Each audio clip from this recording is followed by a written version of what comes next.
Hi there, everybody.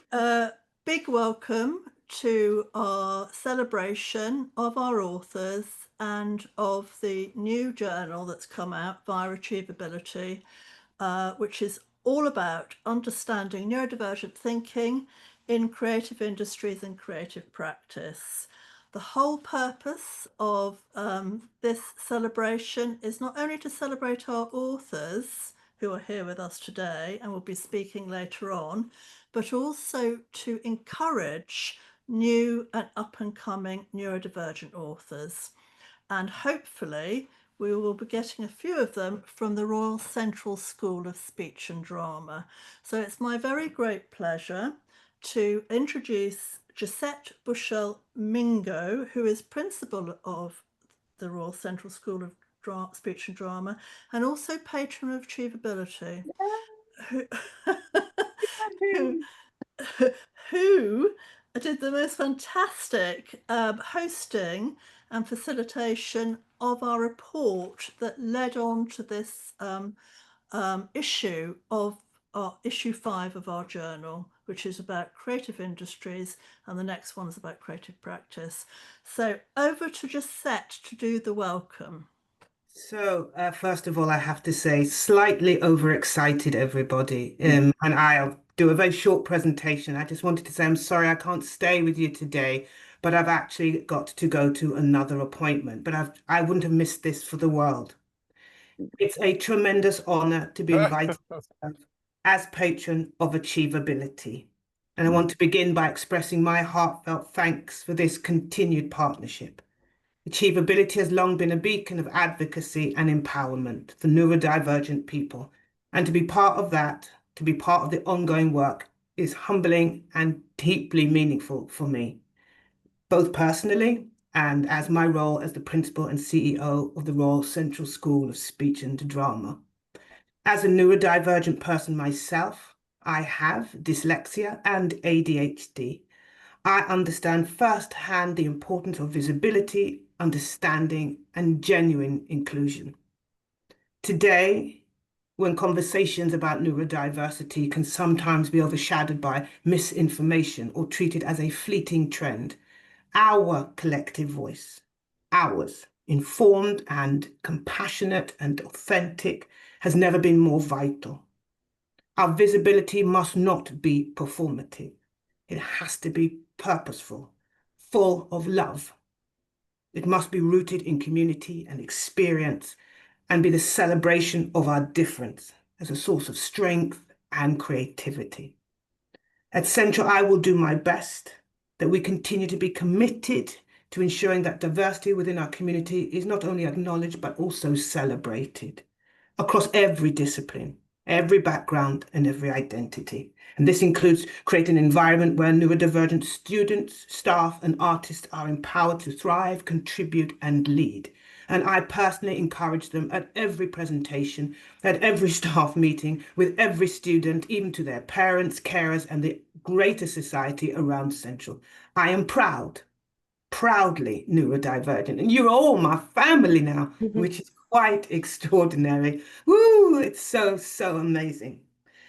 A few more things to say, of course. Working alongside AchieveAbility allows us, on a personal note, it allows me to continue to amplify this mission, to share your best knowledge and your best practice, and supporting individuals to find agency, voice, and belonging in all they do, whether it's inside of Central or outside. I can say, if you've not guessed already, that becoming patron of AchieveAbility was not a decision that required any hesitation. I was asked, I said yes, end of story. And it was immediate and joyful. You continue to amaze me in terms of the dedication you have to challenging inequality and fostering understanding. And those values are some that I hold most dearly. It also aligns profoundly with what I know and hope and continue to strive for are Central's own aspirations for its future. I'm deeply inspired by the work already. I remember that first meeting, do you remember, Catherine, that we had at Central in that rather scary black theatre box? And we had so many of our community there, from the young, the old, across the intersection. And it was an amazing meeting, and there will be more of them, I hope. And also as well, I'm inspired by the work already done and eager to contribute to any of the next chapters coming. Hello. Finally, looking ahead, I'm profoundly excited for the opportunities our partnership will bring. Our opportunities to strengthen our networks, to share our stories, to co-create spaces where all forms of neurodiversity, again, are respected and celebrated and agency given. We must be able to communicate for ourselves. Together, we can continue to champion inclusion and empower individuals to shape their own narratives. Thank you again for the greatest of honors. I look forward to being alongside AchieveAbility in the months and years ahead. You're not getting rid of me, whether I'm the patron or not. I'm afraid I am part of your community now. I want to be with you, listening and learning and lending my support wherever I can make a difference. It's a huge honor. So thank you very much, everyone. See you on the road, right? The work to be done. Thank you. That's it. Thank you so much, Josette. Thank you. Nothing to say. Love you all. I'm off. I will see you very soon, my community. Anything I can do, do reach out. Take care, everyone, now. Heartfelt thanks. Thank you. Take care. Thank you, Cheers. Josette. My honor. My honor. Bye-bye now. Bye. Thank you so much, Josette. And we're so pleased that Josette and the Royal Central School of Speech and Drama are patron of AchieveAbility, particularly for this issue 5, which is all about the creative industries and creative practice, and that's why you're here today. Myself and David Hermanstein, are just going to do this little slot now, just to give you a bit of context about what we mean by our journal. And I'll say a few words, and then David will say a few words about the context for him as an editor, one of the editors on the board. Just to kind of recap and give you context, we are a research journal and we are for neurodivergent authors. I am not aware of other research journals like this that is e-journal, but maybe there are some others. But I think we're fairly unique. And we're unique in the fact that we absolutely invite and welcome alternative formats. And we have a very, very adaptable editorial policy where the editors will take on board the feedback we get from authors and other participants and our audience. And we will ever evolve our editorial policy in accordance to that feedback. So we are extremely adaptable because half of the editorial board are neurodivergent themselves, and AchieveAbility is led by neurodivergent people. So that was the whole purpose of our journal, to create that platform and create that voice for authors. But we're particularly keen now to try and get some new authors in, new and emerging authors. And that's the whole purpose of this recording, because we hopefully will make this into a YouTube film and then circulate on social media and actually post on websites as well. And hopefully Dyslexia Scotland will do that for us as well.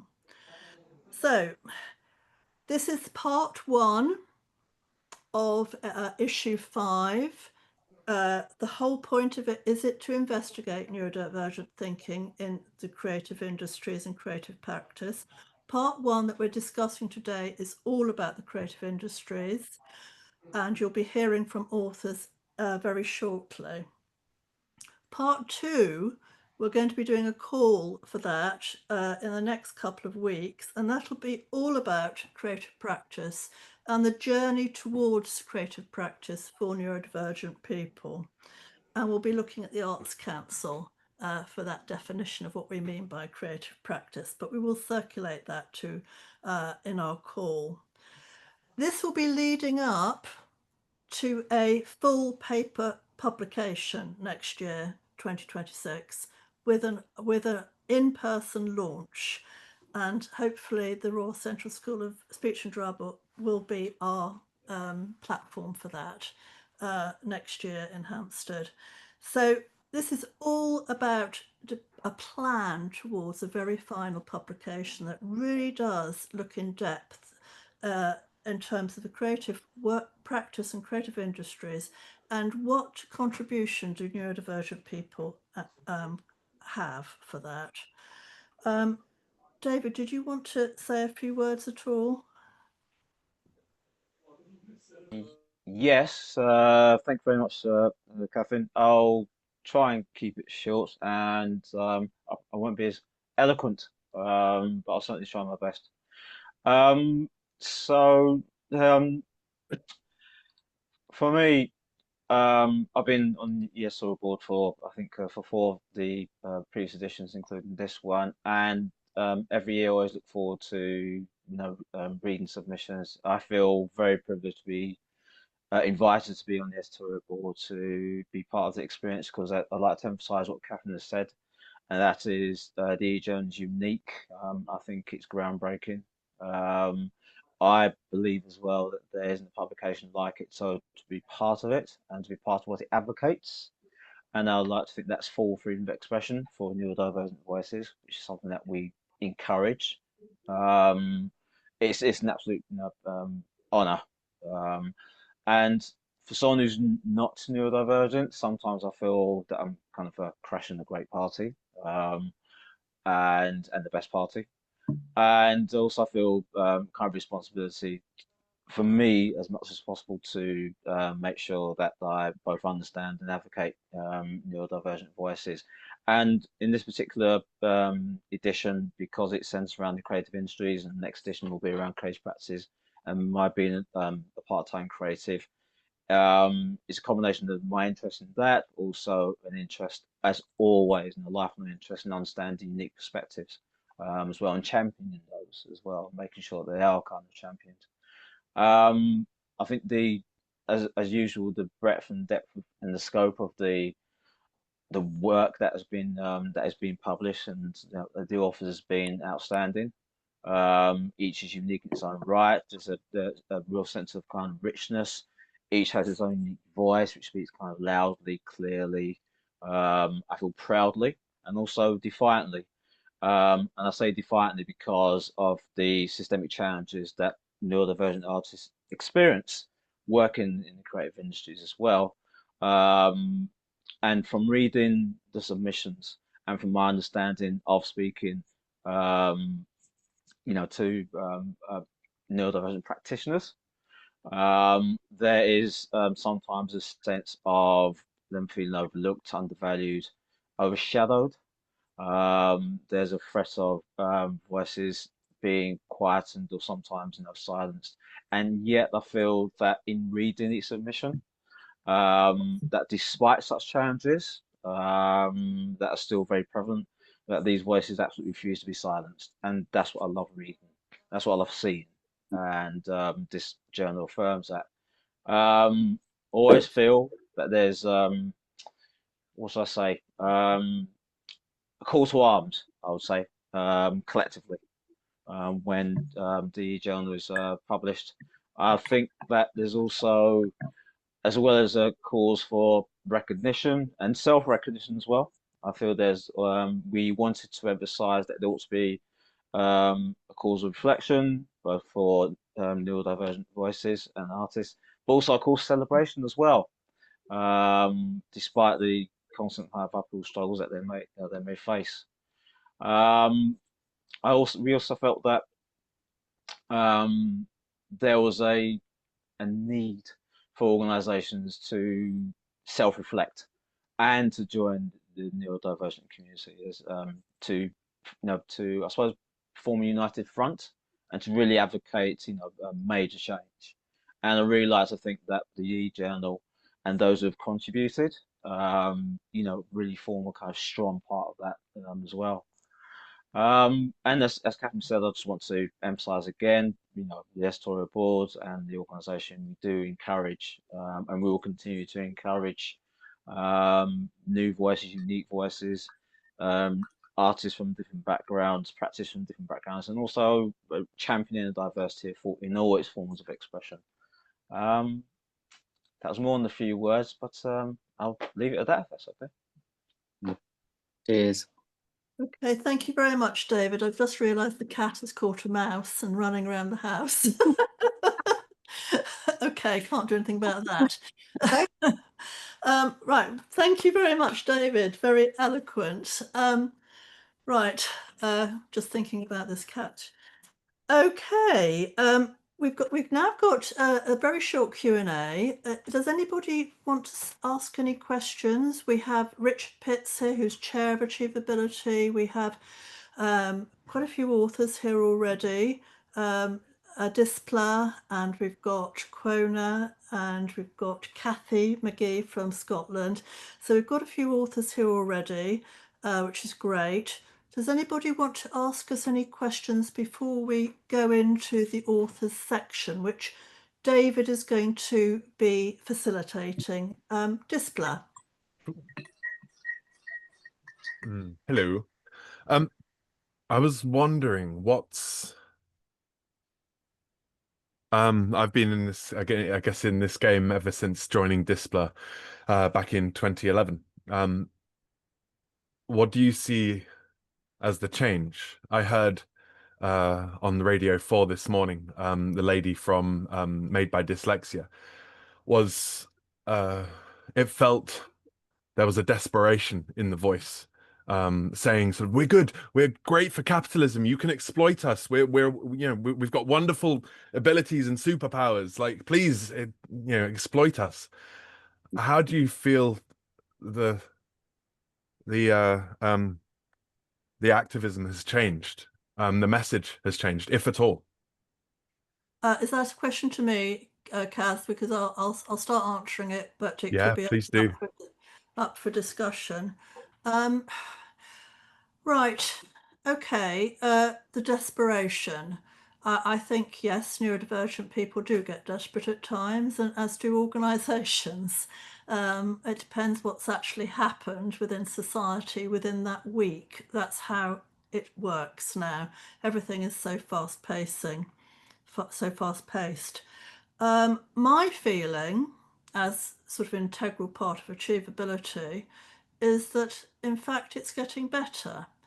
And the reason why I say that is because I think that neurodivergent people are extremely well networked and connected now.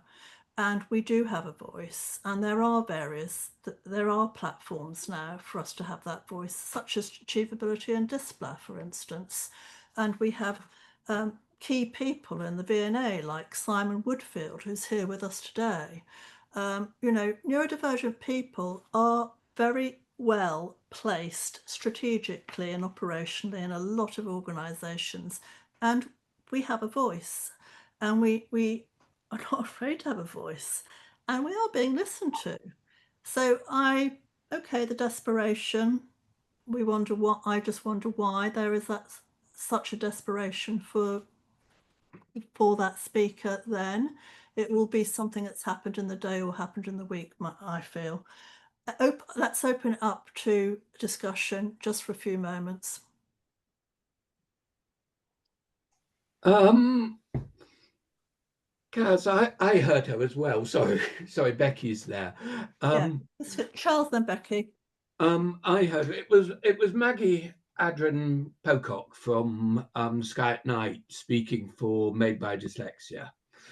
I like Maggie Adrian Pocock on the whole.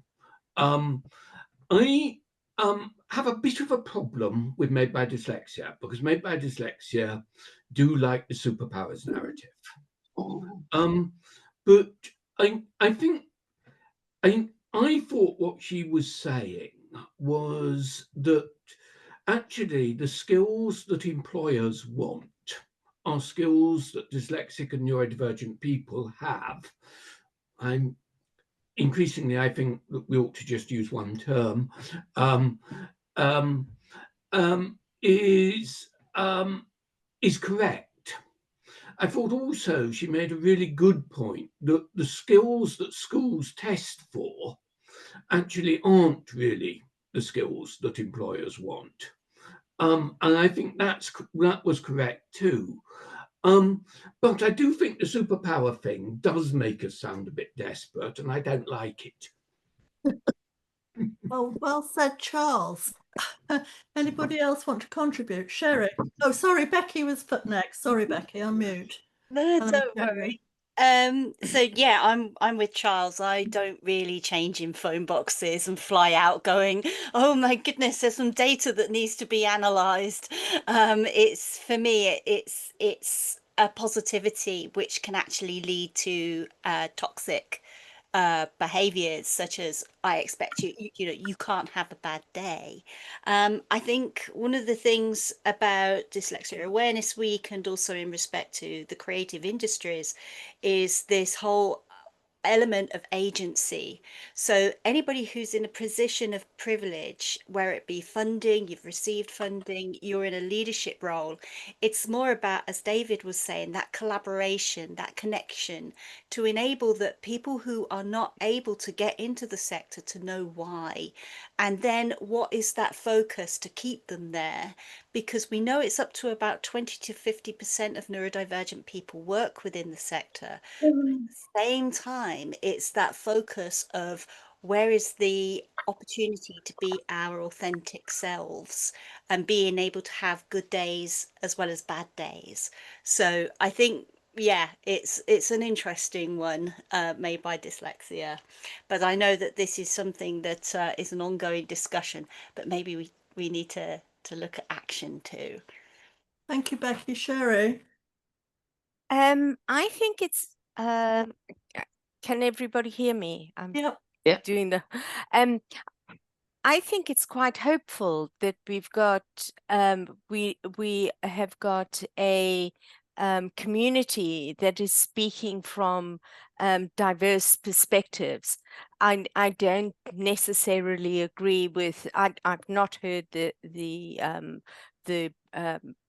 podcast or whatever the thing was, but if we have a diverse perspective within the neurodivergence, it means that we are moving into a space where we are having different perspectives, different takes on what it means to be neurodivergent, and that in itself means that our sector is becoming more normalized and more part of what our community is. And because if you take into account all the different intersections that we have, everybody's going to have a slightly different perspective. So while I don't necessarily agree with what they've said, I welcome the diverse voices. Anybody else want to add any observations? Yeah, before- add this one if I can.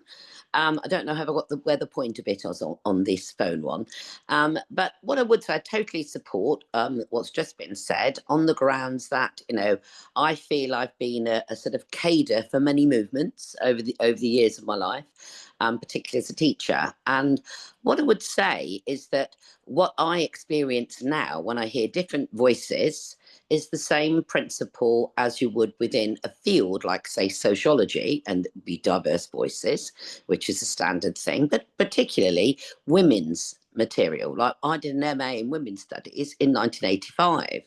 And at the end of the day, you know, they were radical feminists, they were socialist feminists, all this sort of completely different views, but we were all women. You know, so I mean, what is it to be a woman?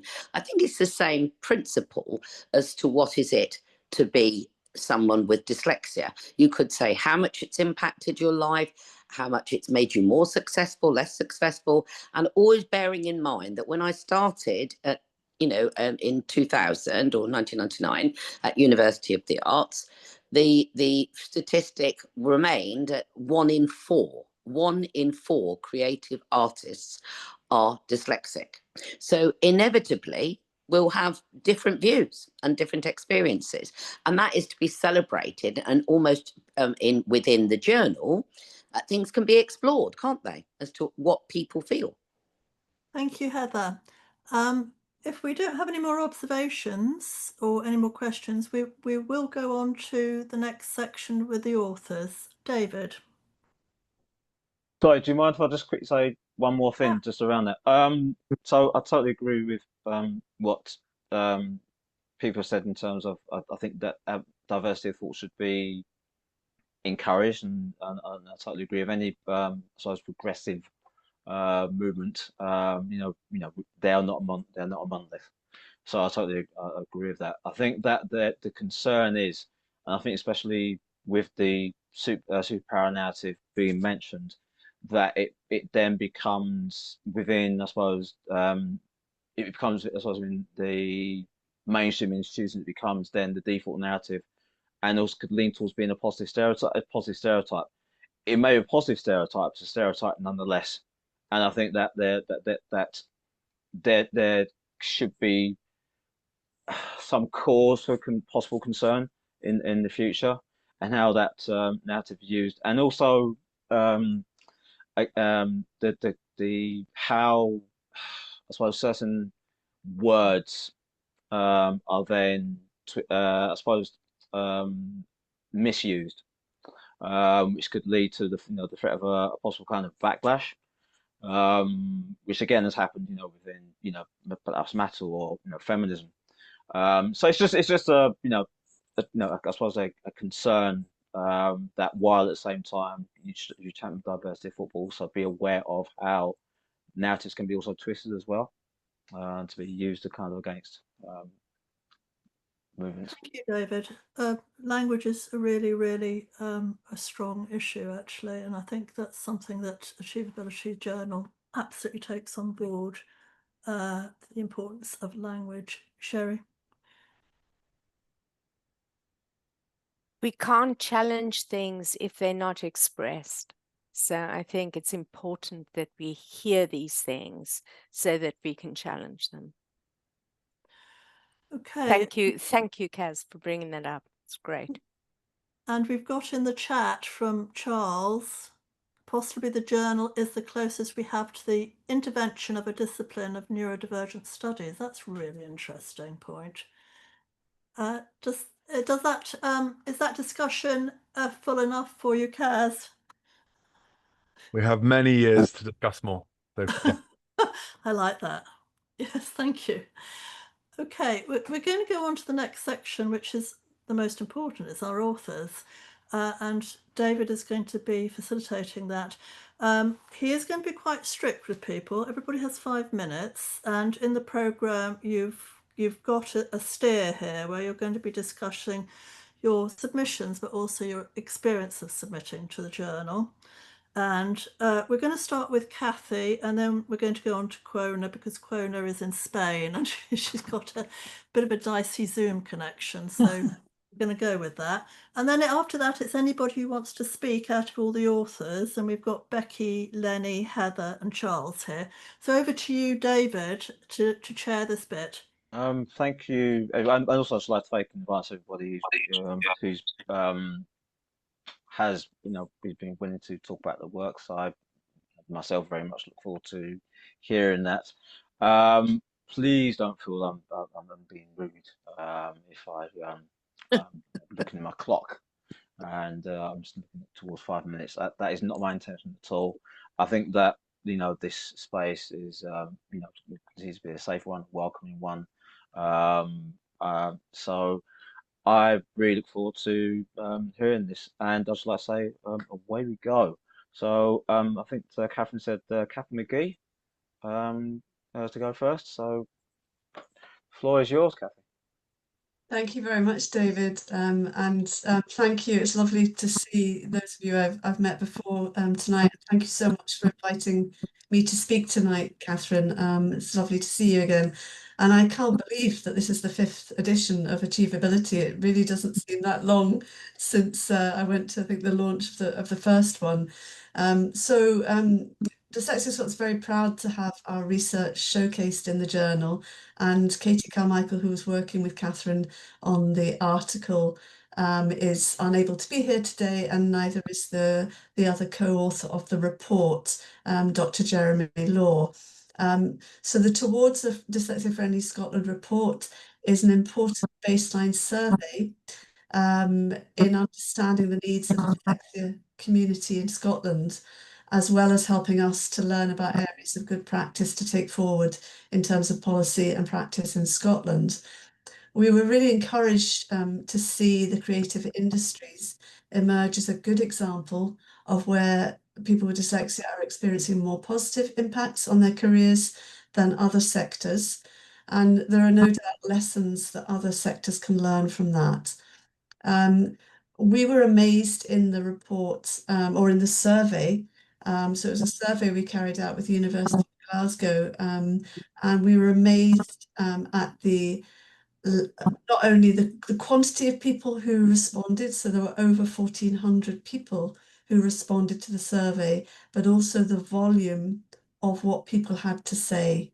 So that, you know, what we're talking about in terms of the voice, people were really keen to share their story. And as we know, you know, filling forms and completing surveys isn't the most favourite task of many dyslexic people. But it was something that clearly people wanted to have their voice. We tried to as possible for people to respond.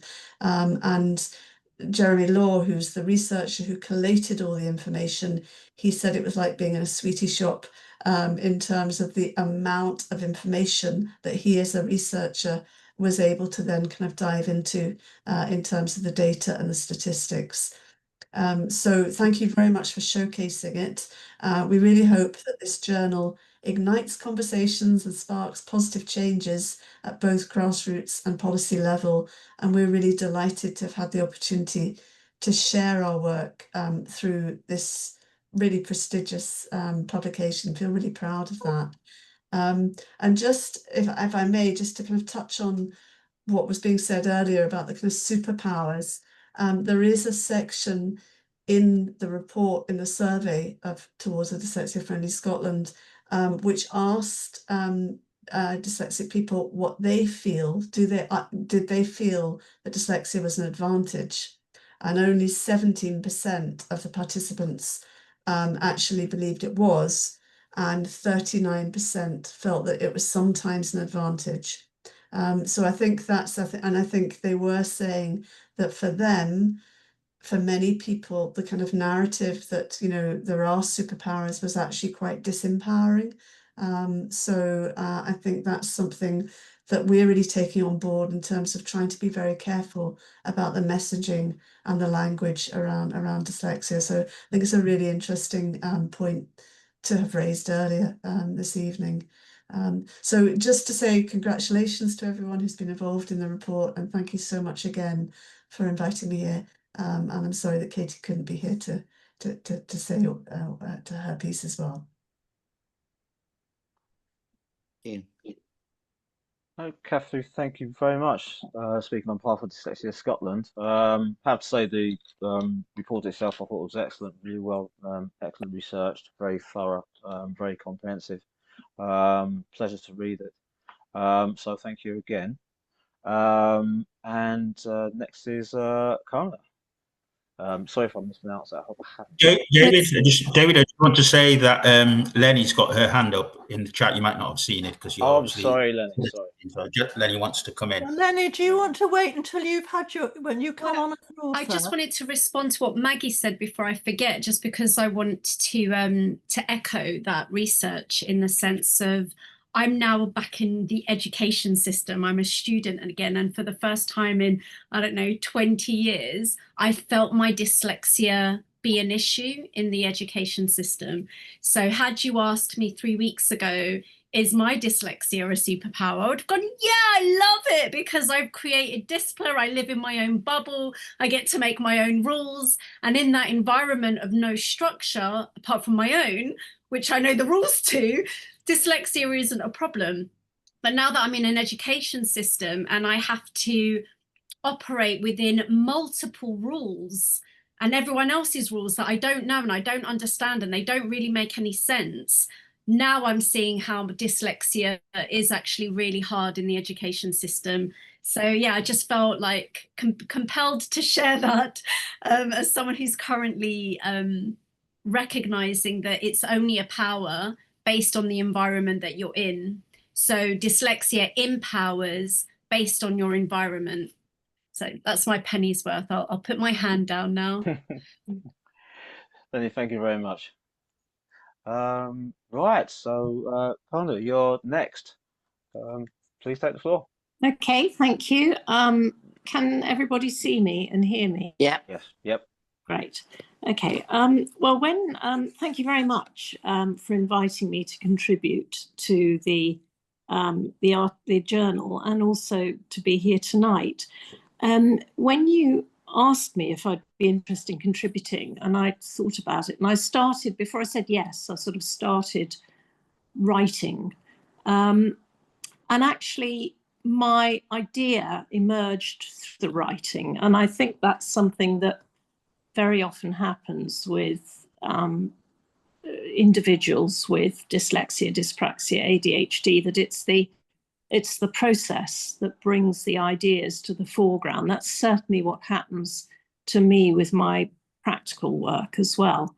So a few words to urge younger contributors to write something. It is an incredibly powerful journey, I think, to enable you to look back in hindsight about your experiences. And they may have been feelings or ideas, vague ideas, sort of generalizations. But I think the actual act of having to confine yourself to particular words is really empowering. I certainly found it was for me. So do please do it if you're asked to. So I've been at the Royal College of Art for 23 years. I was on a 3-day-a-week contract. I had the wonderful Rosie, who was doing 1.5 days a week. We were doing special educational support work for the students there. So basically it was staffed 4.5 days a week. Through writing this article, I decided I was going to retire, partly because I realized I wasn't doing the work that I really enjoyed doing, which was working with the students. So helping PhD students to actually extricate their words and put them in a way that made sense to them.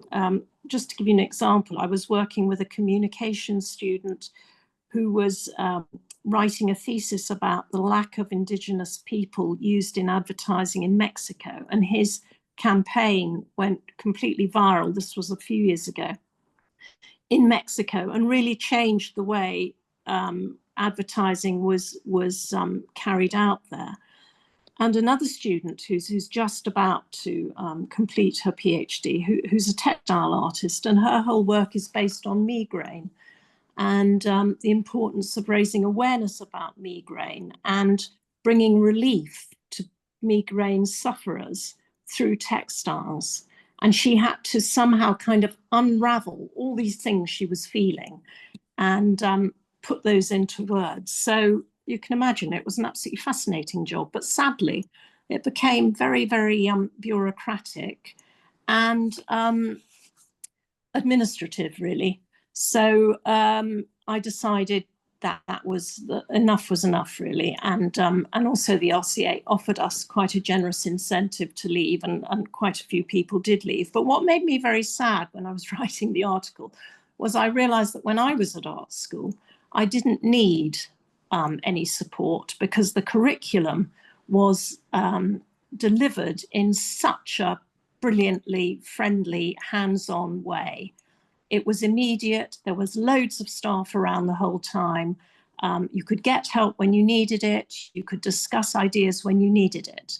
But progressively, the art and design education became more and more word heavy, I suppose. They needed to be able to assess you, and they couldn't just assess you on what you'd produced physically. So then words came into it. You had to be assessed on your words.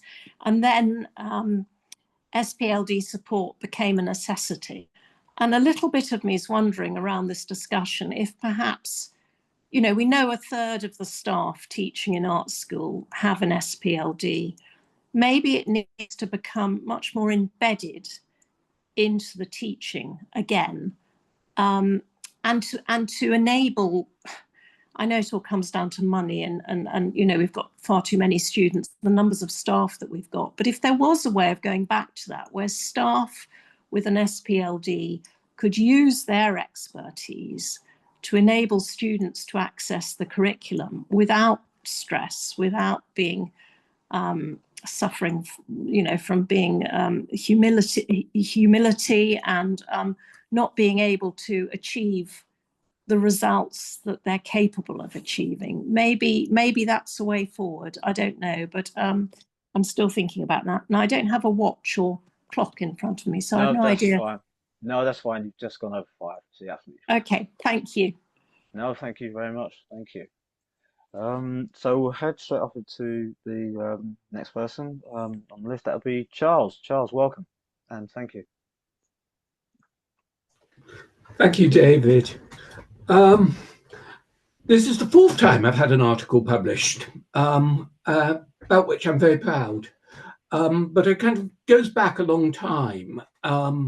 I remember the Festival of Dyslexic Culture that Ross kind of inspired, and I think Catherine organised in the end in 2014. And there was a symposium of dyslexic PhD students. And it always struck me that was a fantastic idea, partly because it established a community of researchers. And I think having a community of people who share our thinking styles is really, really important. And partly because it celebrated everyday excellence. I think particularly at that time, PhD students who were openly dyslexic or neurodivergent weren't, there were very few of us, or very few of them. It needed to be bringing together. And I think the journal is the legacy, in a way, of those festivals. And I really value it. This article let me kind of combine my professional work as a researcher and strategist in creative industries with my NGO advocacy. And I think there are 2 really dangerous myths. One very persistent, almost snobbish myth that creative jobs aren't real jobs. Don't send your daughter on the stage, Mrs. Worthington, as Noel Coward put it. And the other is that higher education isn't worth it. And I think both are dangerous. Graduates of all disciplines earn 20% more over their working lives when tax and student debt repayments are taken account for than non-graduates. I think it is a massive disservice, particularly from people from deprived communities, not to encourage them to go to university. And creative industries, I think, in many ways are an oasis for neurodivergent people. And neurodivergent people, as colleague from Dyslexia Scotland was saying, often thrive within the creative sector. I reckon about 1/3 of all autistic graduates work in what I would call createch, and they are doing extremely well, particularly when you think that only 28% of all autistic people are in employment. The picture isn't altogether rosy, though. The work I'm doing at the moment on the LSIP for Surrey and Hampshire reveals that FE colleges are full of people who want to do creative courses. Many of them are neurodivergent. Many of them are being recruited from some of the most deprived estates in the country, and they're doing well. One lecturer was telling me that on an HND, well, what is the equivalent of an HND, they have 50 students, 15 of whom come onto the course without GCSE maths and English. At the end of the course, only 5 have not passed their maths and English. They've been inspired to learn in a way that wasn't the case at school. However, there isn't an exit route at the end into the industry. There aren't apprenticeships, there aren't work placements. Employers only want graduates, and people are being frightened off from going to university by student debt and insecure employment. So I think there is a huge challenge to keep the creative industries as an oasis and to make it inclusive as a place where all neurodivergent people feel safe and welcome. Charles, thank you very much indeed. And bang on 5 minutes. I'm sticking on schedule. I like it. So next on the floor will be Becki. Becki, welcome. Thank you. Hi, everybody. So I want to give you a quote that says, "The greatest thing in the world is to know how to be oneself."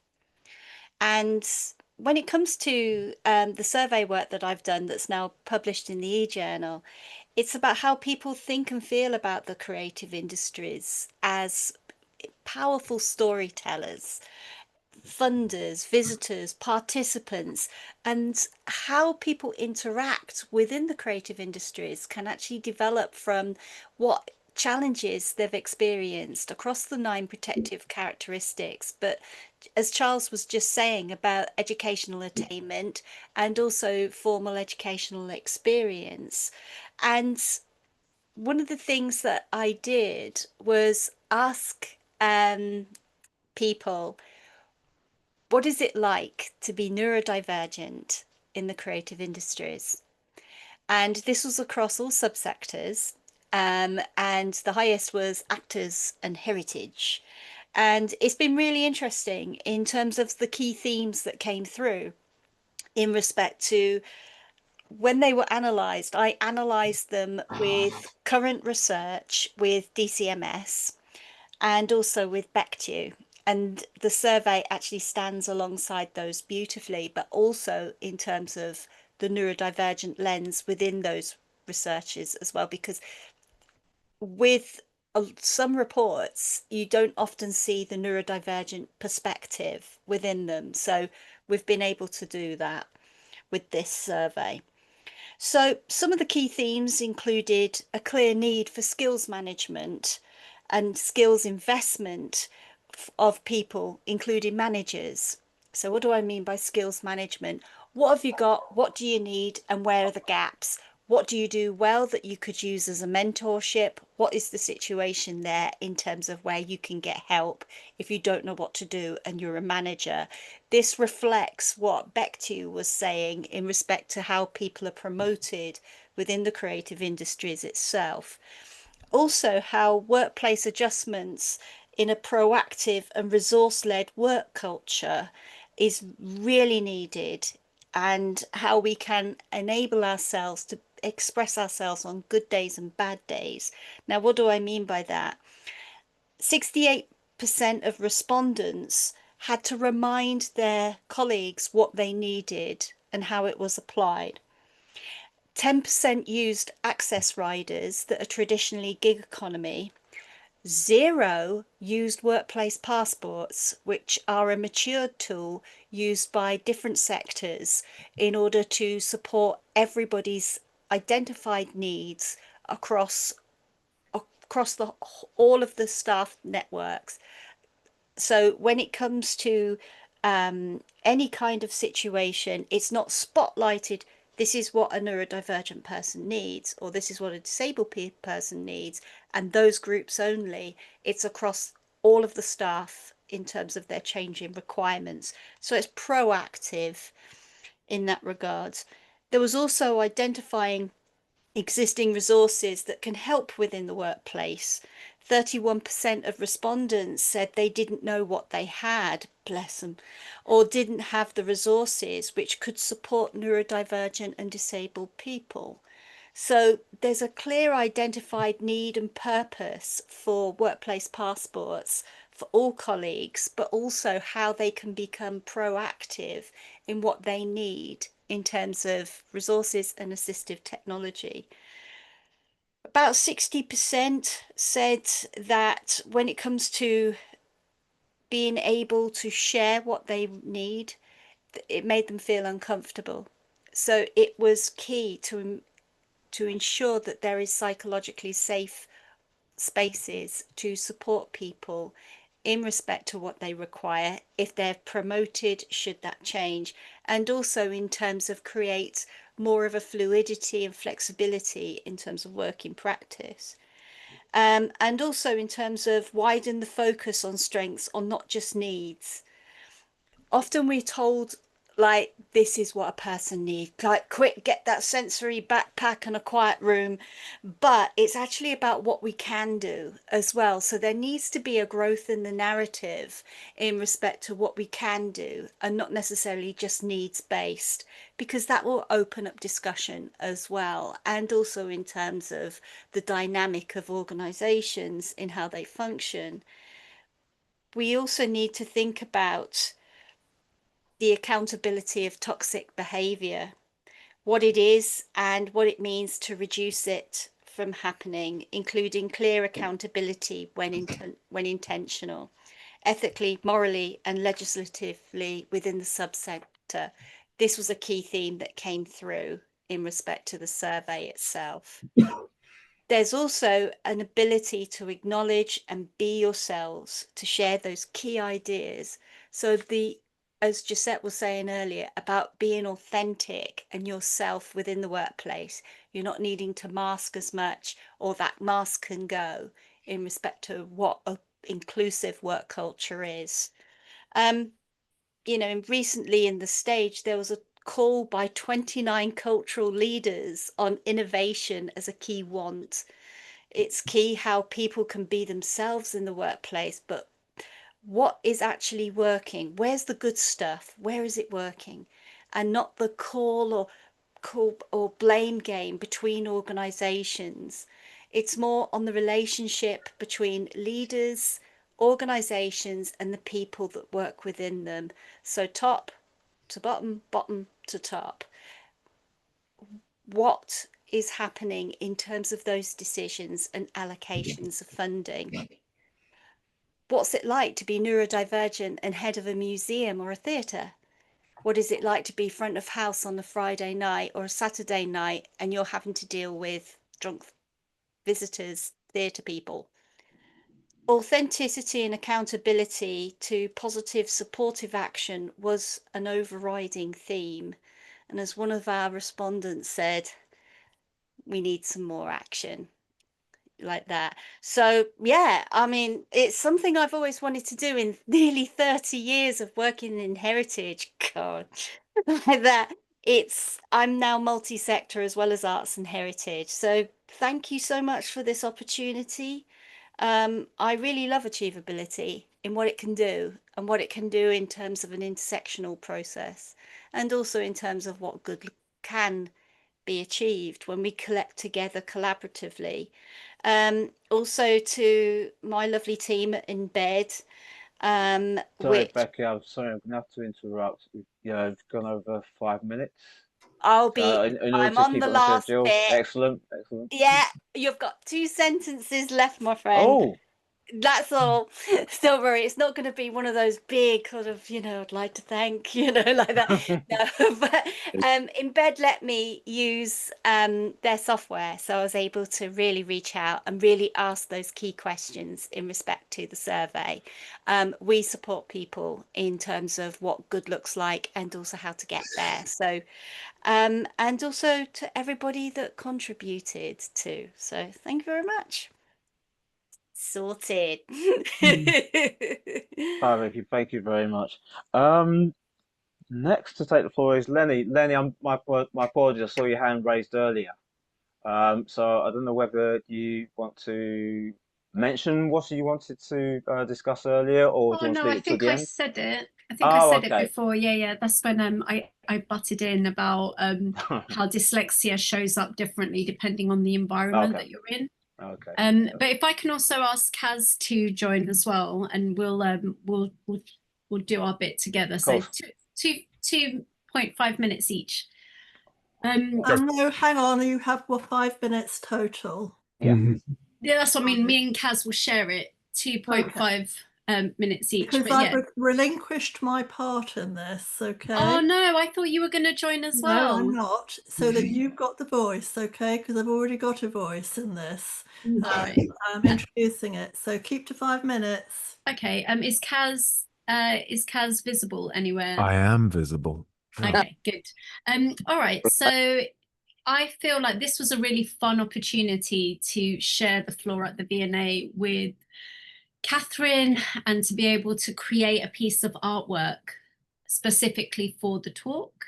So I'll let Kaz talk about the artwork, but it was just really I think when you are stuck in your head talking about when you're stuck in your head with your own ideas, you don't always have the language until you're forced to have the language. So whenever I'm forced to speak, even though I don't like it, I go through series of anxiety up until that point. When I'm thrown on stage to speak, I find the language, it's like it just comes to me like a gift. So I never know what I'm going to say. And I tend to prepare there and then in front of the audience. I was writing the notes of the things that I wanted to say, because either it's too stressful to think about what you're going to say. And also I like the spontaneity of thought. I think that tells us a lot about who we are, about being our authentic self, about letting intuition and instinct guide the conversation, and also being an active listener, responding to what you say in real time. So I think the fact that Catherine encouraged us to turn what we said into a transcript was a really fun way of shifting the language that we spoke about earlier, that the language of in your head language to the language of the voice coming out and being able to reach the audience, to the language that then is written and becomes archival and is part of the legacy that then gets printed. I think that transition of language is really fun. And I think in each stage, it becomes something else. So the language in my head becomes performative language when I have to speak in front of an audience. And then it becomes intellectualized in this immediate way. As soon as things are printed, it automatically becomes fact and knowledge, and it becomes very academic. And it translates from stream of conscious thoughts, which is irrelevant in a conversation. No one thinks their conversation is going to be, impactful when you're having a conversation. But as soon as you print the same conversation, it translates and becomes something else. So I think that's really fun, how language changes based on the environment. And it goes back to what I was saying before, that dyslexia changes based on its environment. So I think they're all really interesting points. And that's the contribution that I would like to make. And then Kaz, you can take over. Cool. So I guess 5 minutes is coming up. Yeah, have a look at the artwork. We've in the actual journal, there's a QR code which you can access, a link somewhere, I'm sure, but I've also put it in the chat. But it's basic about the multitudinal aspects of our mind, I guess. You do have 2 minutes left. Oh, to speak a little bit more. No, but I don't know. Say how you made the artwork. Well, I mean, I just made it the way I made it. I don't know. Whatever. But talk about it, because that's what the 1.5 minutes are for. Well, so there's actually going to be some similar artwork. So we used light structure 3D scanners to create the artwork. So we captured Catherine's head inside the working man's school, and then Lennie's as well, and then I put them all together. We also scanned the space that we did the lecture in within the V&A. So we scanned using a LiDAR scanner inside the space, and then put it all together, and had the heads floating around inside the space, which is pretty exciting. And yeah, we actually got, which is quite exciting. You should all come. We're going to show our artwork, a project called Enfield is Disabled, at the Saatchi Gallery, which should be in November, December, and January, I think, as part of the Artist of the Future prize. So definitely come along to that. Yeah. Thank you, Kaz. I just want to say something. What a great collaboration it was between AchieveAbility and Dyspla, and thank you very much to Simon Woodfield for enabling this to happen at the V&A, who I believe of course. Yeah. It really was very impactful with Kaz's amazing multidimensional images, and and myself and Lennie having very different styles of connecting with the audience and speaking, and it worked very well actually. So it just makes us realise how important collaboration is, and you got some key takeaways from our talk within the journal. So that's all I needed to say. Wonderful. Thank you very much. Thank you. Thank you. It was brilliant. So last but certainly not least, Heather, it's your time. Right. Take the floor. You know, from the top, as they say. It was a nice experience working, because it was looking at other people's work and contemporary work and people who are neurodiverse themselves, and apart from your good stuff. But I mean, everybody who's not diverse though nowadays, I think we've all got a hint of a tint of, you know, that's my line. And I think that all of the years, I mean, I've spent 46 years as a teacher, of which about 30 were mostly in higher education at University of the Arts. So I think I had a huge remit, you know, there with all different sorts of students, not just those at what was then LCP. So I think my experience in writing this was a critical reflection on a lot of my work from the early years, and fellowships, doctoral work, and supporting particular students. My main thing is I started as when I was teaching visual cultural theory, and then all of a sudden there was this thing called dyslexia, and oh my God, now we've got to do something, you know. And so I did the course, did the postgrad, and then so it was 1999 when I first was, you know, heralding dyslexia. And by 2000, because I was grafting away, because every single person in my family is neurodiverse, and so I sort of got my foot down, as it were. You know, I was very pleased to say in 2000, the Times Higher Education Supplement did a double spread on LCP saying best practice. And so I'm as proud of that as I am, you know, things today. You know, you look back and think that was really good. The only time I ever got a letter from the rector in my entire career at UL. Anyway, the thing I think that I'm very proud of is that we'd say 1 in 4 students were dyslexic. We looked at the HACER stats and everything else. We did a lot of work on things as a unit of quality assurance, which included study support. So that was grand. But the students were the ones I was listening to. So I was supporting and have throughout my life supported undergraduates, postgraduates, and eventually ended up doing PhD supported Imperial. Life's, completely balmy the way it takes you everywhere. But the point being that I listened to what my students said, and they said, well, okay, I can write. I'm not saying I can't write, but why should I write? It's to my disadvantage. At the end of the day, it's like saying, with the person with the bad leg should still be doing the same thing, running around, or we give you a bit of a head start. The whole thing is hard, and in a way, why should you? And my point in what I have written, and I stand by that, is that when Van Gogh painted the wonderful, sunflowers, he was not asked to do 5,000 words to accompany it. That is the point. So the visceral clutch that a lot of artists have because of the old days of when my father did an arts diploma that then later transferred into being degrees, but it's as if, the real things were people doing English or literature or something like that. Yeah. So at the end of the day, there was this visceral clutch of you have to keep doing all these thousands and thousands of words. Why? If you write a book, does somebody say, you've got to illustrate it, by the way? Did nobody tell you? It's just, to me, not on. It's an unfair and not a balanced playing field. So when I was listening to them all complaining, what I decided that the best idea to do was to create a different assessment. So what I did was working with colleagues, reading all the assessments, working with academic affairs, because they're the gold standard of whether it's going to go or not, or be a floater, as it were, created a viva voce, which taps into your orality that we're talking about, the Dyspla.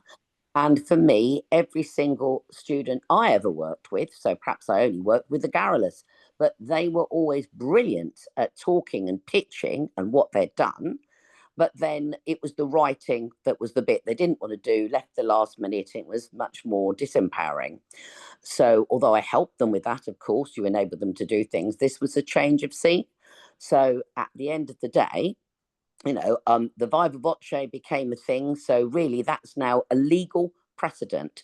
If you have at any university within the United Kingdom found an assessment that was by academic affairs, it's been given the gold standard and you can do it. Anybody else can do it somewhere else. So I wrote handbooks for everybody, from a moderator to the student to the supervisory tutors, etc., to make sure that people knew a guideline of how you would have to do this for the credibility within, academic affairs as guidelines. So that saw my student, who was a sound arts design student, he ended up having, he got a good 2-1 for his very creative and innovative piece, which was a critical analysis of a Japanese rock guitarist called Keijo Haino. And I got in touch with him the other day and said, I haven't seen you for years. How are you? He actually now works, unbelievably, at LCP, at University of the Arts, in a special audio technological unit. And so, pleased as punch that he's done that. But we went on from there. We learned a lot from doing it. And I'd like to see anybody plagiarize if you have to do orality, if you have to present in that way. Because you can't, you deliver it, you're being cross-examined on it, if you like. And he didn't feel disempowered. He felt the opposite way. And he had things like, he had discographies and AVAs, and he had interviews he'd done. He even went to Japan in the end to see this guy, to interview him, because, audio record. So I think for me, it brought back all those very positive times, and knowing and seeing Costas was great. And it reminded me of a lot of groups that were very positive, albeit not all for dyslexia, like Writing Pad, Seeing Drawing, and a whole lot of brilliant art-led things, even National Arts Learning Network that I've done things with Catherine at, or we met before that, I think, but we did the NALN as well. And so in viewing things, I was looking even at my brother, who is dyslexic with ADHD, now a head of art in a secondary school, but his early life was as a model. And I'm sorry, I'm going to have to... Oh, right, okay. I'm going... I'll say the one last thing then, okay. So Ray Petrie at the National Portrait Gallery for the face said, once you have the right face, it falls into place. And I think that's the most important cult magazine of the 80s, was The Face. So take it from somebody who was himself ADHD and dyslexic. So there we are. Wonderful. Thank you very much. Thank you. Sorry again, having to cut you off there. No, it's fine. No problem. David, I'm just put this up on the screen because I think we need to give credit to Professor Deborah Kelly. Do you want to do that? Yes. Deborah in a way was kind of the glue that kind of brought the editorial team together. She did an absolutely incredible job of I wouldn't say keeping us in line, but I suppose instilling a real strong sense of discipline, and also ensuring that we were as inclusive in terms of supporting and encouraging each author, each contribution, each submission, and that it was given the space and freedom that each author kind of deserved to express themselves in their fullest way. So I personally think that she did an incredible job and contributed a lot of time and energy to that. Would you like to add anything else to that, Catherine? No, I think that's absolutely fine. Thank you. You did a cracking job, David. Thank you. You had the tough job. Making sure everybody spoke to 5 minutes. Well, you can grade me after. Okay. We're over to discussion now. We're only 9 minutes over time. So it's an open discussion. We've got our chair of Achievability here, Richard Pitts, and we've got, as we know, a number of authors here, and we've also got a number of people, neurodivergent people here who enjoy Achievability's work. And we've got our new trustee, Jenny Offord, with us as well. So let's open it up to discussion. David, do you want to chair this bit? What would you like to do, or shall I do it? Don't mind. So I was muted there. As you said, I did the hard bit. I'm more than happy to hand over to your capable hands. Okay, I heard capable then. Yeah. More than capable. Thank you. Right, open discussion. We've got a very wide range of points that have come out of the authors' talks. One of the things I picked up on was Qona's point, which is about embedding in the curriculum, which is huge. And coming from an arts background myself, arts education, I'm well aware that a very high proportion of staff are neurodivergent. And this should go across the board. Does anybody have a comment to be made about embedding in curriculum so we have that ethos going through into training and employment? Anybody got a comment? Charles, perhaps? Thank you, Catherine. I will start off in the absence of anyone else. What I'm kind of notice, and have made the point about 24% of students being dyslexic.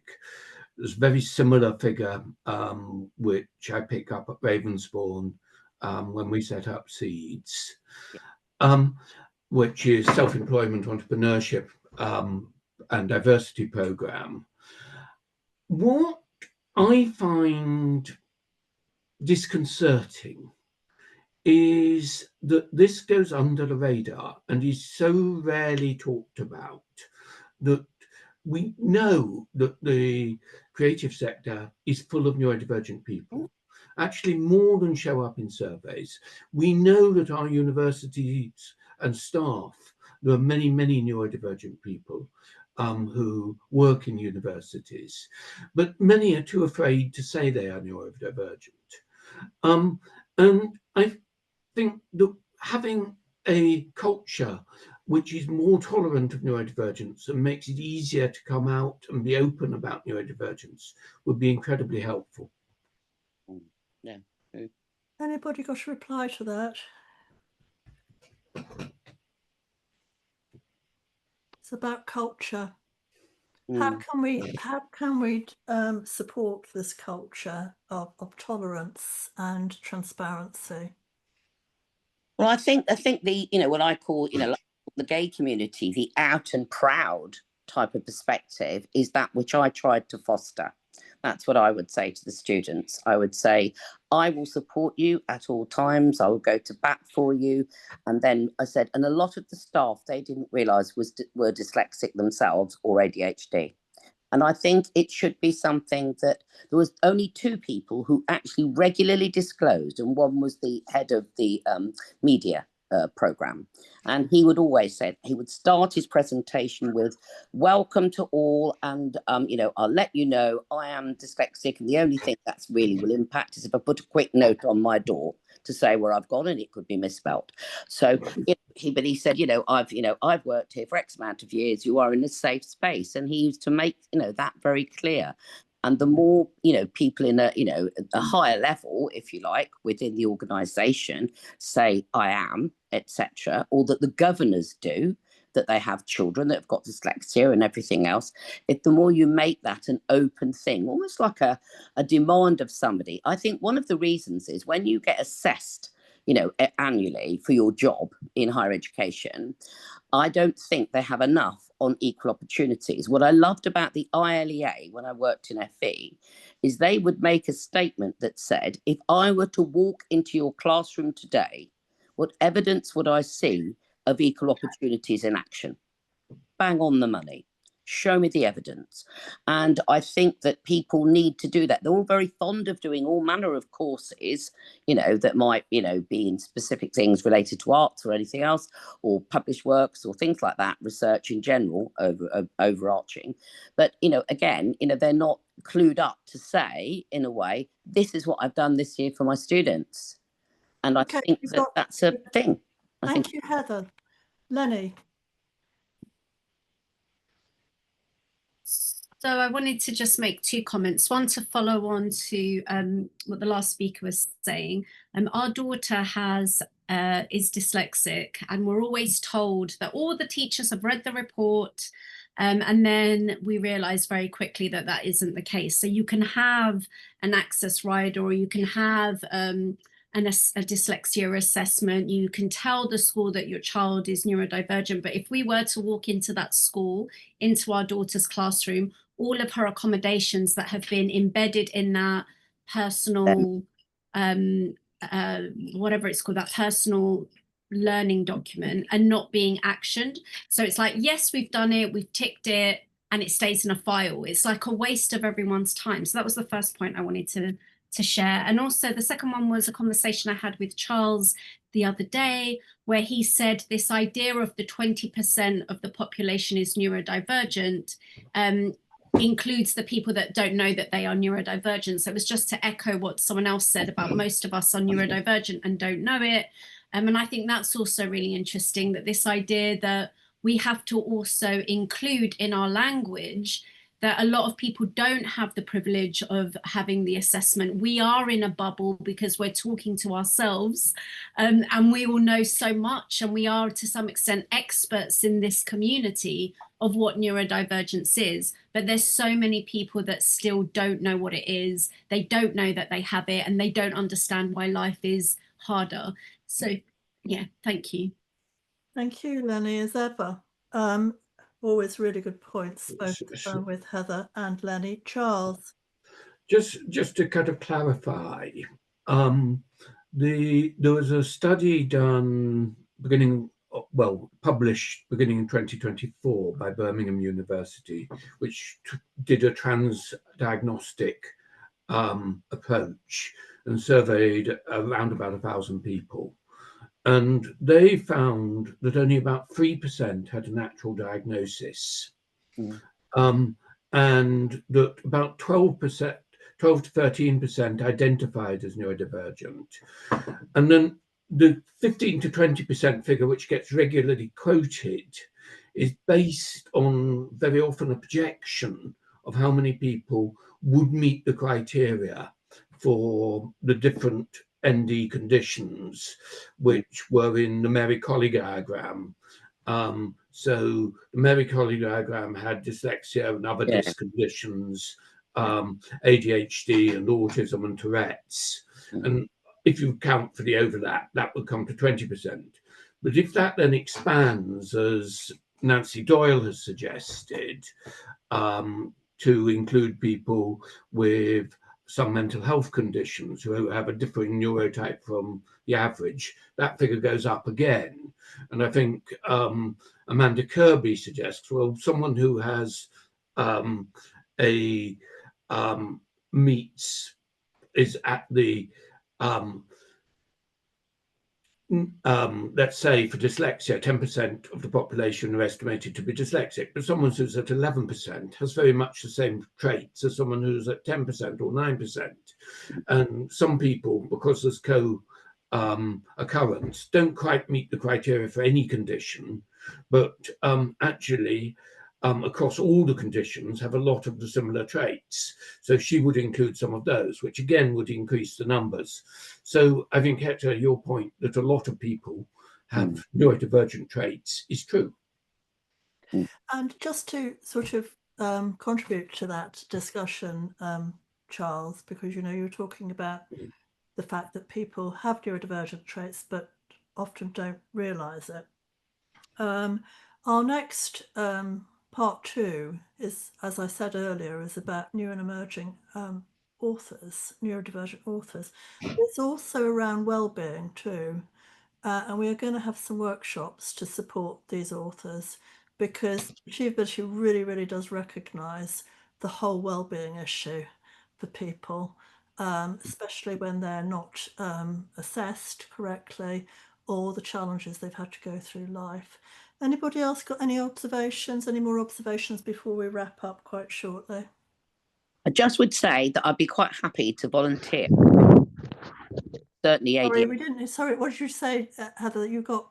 I would say I would be very happy, given that I'm retired now, to support anybody that was wrong, that needed support in the way of empathy and the styles that I have used to enable people to produce material. So if you wanted somebody as a freelance tutor, that not for money, just for, you know, giving back, as it were, I'd be more than happy to help somebody if they were feeling a bit wobbly. That's a fantastic offer, and thank you, Heather. We will certainly take that seriously, that offer. We've got Becki and then we've got Dee. I think there's a couple of things coming from this, and that is how easy and quickly it could be to have just some key messages within the creative industries itself. I've recently worked on a project where somebody tapped me on the shoulder and said, "You belong here." And that was the first time I'd heard it in a very long time, and I've never forgotten it. And it's like it's that whole idea of just being able to be accepted for who you are, and that focus as well on, we know what the situation is for people who may be who are not aware but may identify as neurodivergent, and what can we do about it to support them in terms of going on this journey. But there's a key point to all of this that makes me nervous sometimes, in that particularly within heritage, you are kind of seen as a consultancy. And it's about, like I was saying earlier, that leadership through to the person working within the sectors themselves. And how do people who are advocating feel heard and listened to and acknowledged in respect to their journey, but also that this is a consultancy where everybody's involved.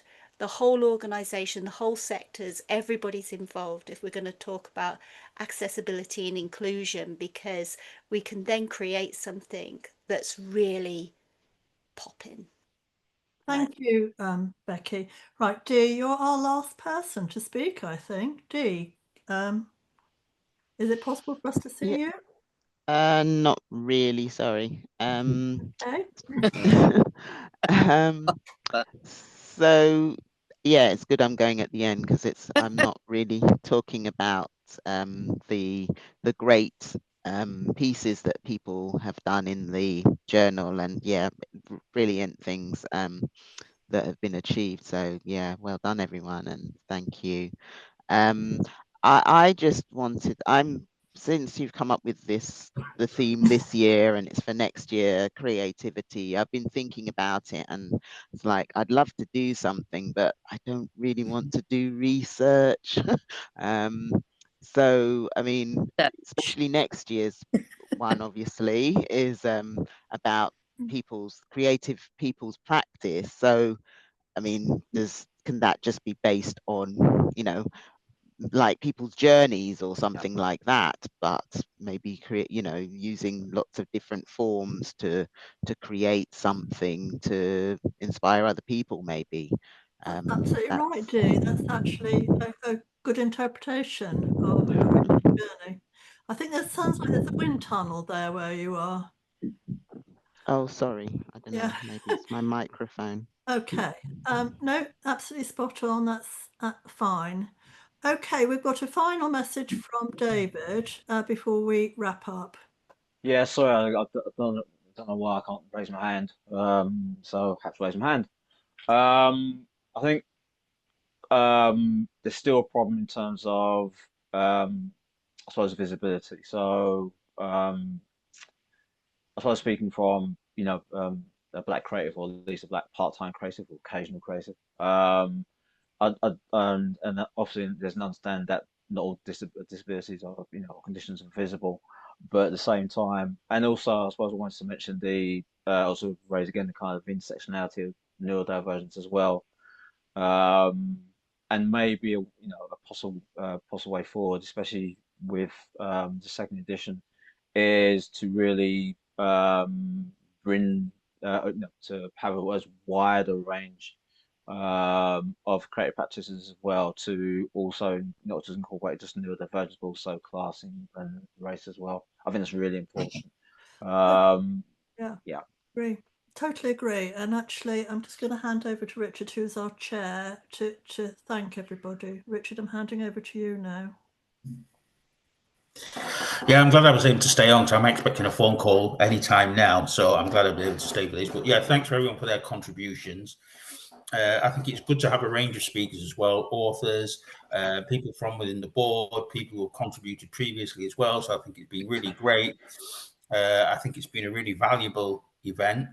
And I think building on Dee's point, I think one thing we didn't say about Deborah is that part of her expertise is that on the one hand, she ensures that all of the submissions meet academic criteria standards, so that it has that kind of credibility that people from outside our network will look at it and think they're saying something important, but at the same time understanding that people may well come at it from a different voice, and that's why we encourage different formats. So people may do a video.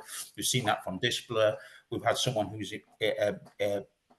done poetry as well. So there's many different ways people can submit their work, and Deborah's been very skillful in allying that to academic credibility, so it still maintains its integrity as something that people want to listen to. So that's the main thing I would want to leave with, really, is it's an open, it's a safe space, it's somewhere which is a voice from within the neurodivergent community, and hopefully we can get it all out there and get some good feedback. And